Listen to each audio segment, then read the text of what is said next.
मेरा नाम भारती है। मेरे कॉलेज का नाम गवर्नमेंट गर्ल्स कॉलेज नारनौल है और हमारे टॉपिक का नाम global warming causes and effects है। दरअसल आज मनुष्य ने इतनी प्रगति कर ली है, आए दिन नई नई टेक्नोलॉजी आ रही है, नए नए इनोवेशंस हो रहे हैं, पर इन सब की वजह से कहीं ना कहीं हमारी धरती को बहुत सारी मुश्किलों का सामना करना पड़ रहा है, जिनमें से ग्लोबल वार्मिंग भी एक है।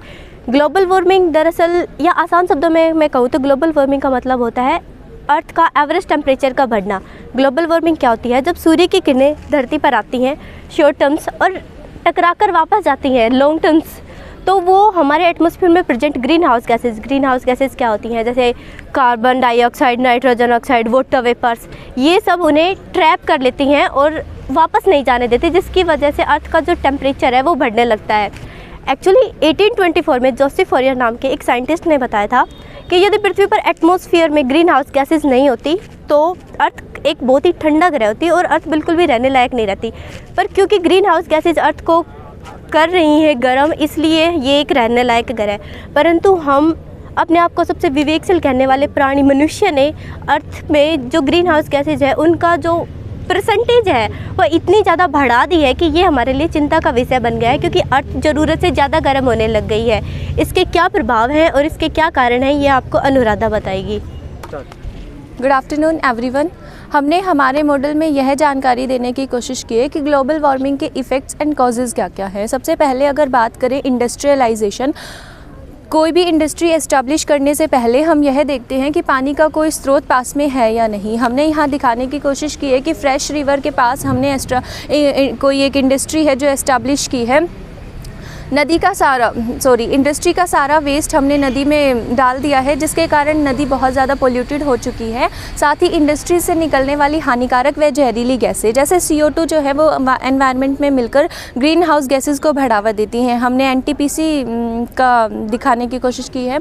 उसके बाद अर्बनाइजेशन, जो शहरों में धातु व कंक्रीट से बने बड़े बड़े मकान होते हैं ऊँचे ऊँचे, उनमें ऊष्मा आसपास के क्षेत्रों में नहीं जा पाती, जिससे होता यह है कि ग्रामीण क्षेत्रों की अपेक्षा नगरीय क्षेत्रों का जो तापमान होता है वो ऊंचा बना रहता है। ओवर पॉपुलेशन भी CO2 को बढ़ावा देने में मददगार सिद्ध होती है। ट्रांसपोर्ट सिस्टम अगर बात करें तो जो CNG और पेट्रोल से चलने वाले वाहन होते हैं वो CO2 को उत्सर्जित करने में मेन रोल प्ले करते हैं। डिफॉरेस्ट्रेशन, पेड़ों की अंधाधुंध कटाई करने के कारण CO2 का लेवल इंक्रीज़ होता है और ऑक्सीजन का लेवल डिक्रीज़ होता है नेचुरली। अगर लाइफ स्टॉक फार्मिंग की बात करें तो लाइफ स्टॉक जो प्रोडक्ट्स होते हैं वो अदर फूड रिसोर्सेज के मुकाबले थोड़े से ज़्यादा हानिकारक होते हैं, क्योंकि इनसे निकलने वाली गैस है मीथेन, जो कि CO2 से 23 गुना ज़्यादा हानिकारक गैस होती है। फर्टिलाइज़र्स, हमने यहाँ पे धान की खेती में यह दिखाने की कोशिश की है कि धान की खेती से मीथेन जैसी गैस निकलती है जो हानिकारक है और ग्रीन हाउस गैसेस को बढ़ावा देने के लिए मददगार सिद्ध होती हैं। ज्वालामुखी विस्फोट भी ग्रीन हाउस गैसेस को बढ़ावा देने में मददगार सिद्ध होते हैं। ग्रीन हाउस गैसेस के इफ़ेक्ट्स में हमने सबसे पहले दिखाया है मेल्टिंग ग्लेशियर्स। धरती का तापमान इतना अधिक बढ़ने के कारण हमारे ग्लेशियर्स धीरे धीरे मेल्ट हो रहे हैं, जिसकी वजह से नदियों में अचानक बाढ़ जैसी समस्या का सामना करना पड़ा है और समुद्रों में मौजूद छोटे छोटे टापू व तटीय इलाके जलमग्न हो गए हैं। ग्लोबल वार्मिंग के इतने ज़्यादा इफ़ेक्ट्स और कॉजेज़ दिखाने के बाद अगर हम बात करें कि ग्लोबल वार्मिंग को कम कैसे किया जा सकता है, तो इसके लिए हमने 3-4 सुझाव बताने की कोशिश की है।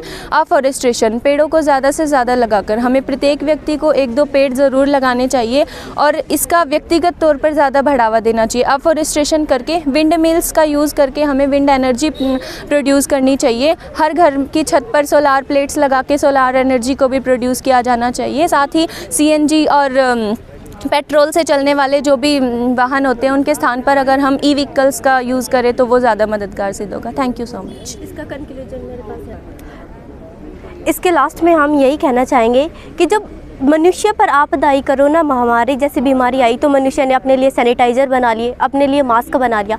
पर हम अर्थ को अपनी माँ कहते हैं, हम धरती को धरती माँ कहते हैं। जब धरती इतनी बड़ी समस्या ग्लोबल वार्मिंग से जूझ रही है, तो धरती के लिए हम मास्क या धरती के लिए हम सैनिटाइज़र कब उपलब्ध करवा पाएंगे?